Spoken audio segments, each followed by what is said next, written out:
Après 3 jours d'intenses travaux, la première conférence nationale des procureurs a pris fin.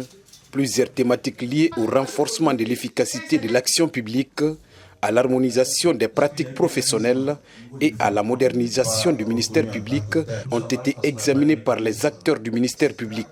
Cette rencontre a été marquée par des échanges approfondis et des réflexions stratégiques sur les défis auxquels le système judiciaire guinéen est confronté. Aujourd'hui, on intègre les infractions prioritaires, la lutte contre la corruption, le blanchiment des capitaux, le financement du terrorisme, les atteintes, les infractions environnementales. Bref, toutes ces infractions qui sont d'actualité aujourd'hui, n'est-ce pas, sont intégrées dans le dispositif de la politique pénale qui a été adopté comme solution la mise en œuvre par les procureurs.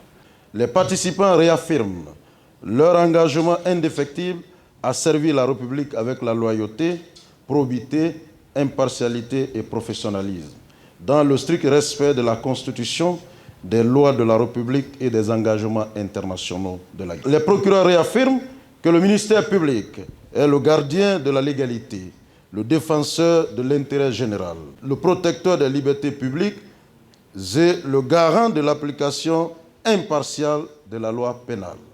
Cette première conférence nationale des procureurs en République de Guinée a réuni les hauts magistrats, les procureurs de la République et les juges de paix autour de la vulgarisation des orientations nationales de la politique pénale.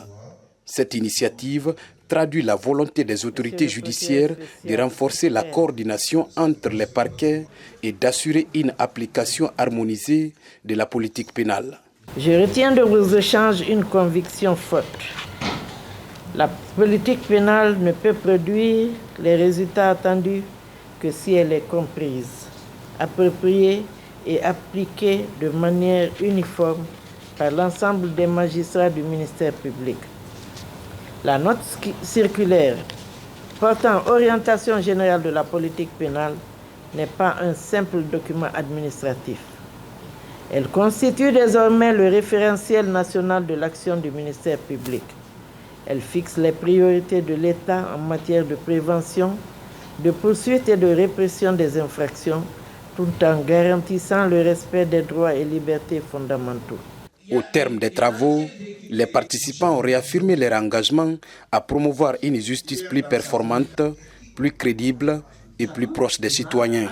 Ils ont insisté sur la nécessité de renforcer la collaboration entre les différentes juridictions, d'améliorer la qualité des poursuites et de garantir une réponse judiciaire efficace face aux nouvelles formes de criminalité.